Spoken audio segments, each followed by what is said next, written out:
Hello guys, good morning. I-update lang tamo adto. Wala na gyud. Wala gyud. By the way, sayo ta karon kay naay kasabihan nga early bird wake up early.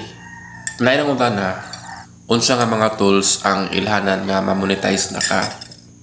Ang pinakauna gyud kining stars o subscription munay dali ra mo sulod sa imo ha.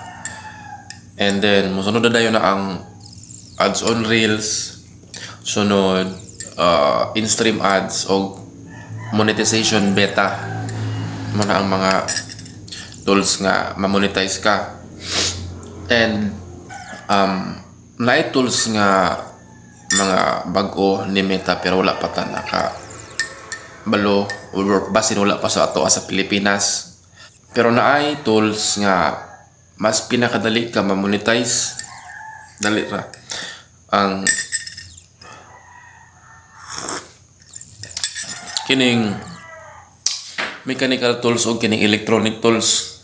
Tinuod ko ni guys, ako ni agi ko ayo computer kining pinaka basic kining flat screw o kining star screw dali ra yung ka ma-monetize na guys. Kay o sa electronic tools ka sa pila ka computer or pila ka yun na dali ra ka maka-monetize kay pag kumalag-ayon mo bayaran mo na yung ka. Whereas sa mechanical tools kanang mga adjustable back cranes o kanang mga pliers gamit mo po na pinaka basic nila dito. Unya dali ra pud sila ma-monetize ana inig human ni nag-ayo labi na magpupulkit na ay magpa ilis og ligid mga kadina yung na after nila na maka human monetize dayon sila na. Mora to guys, salamat.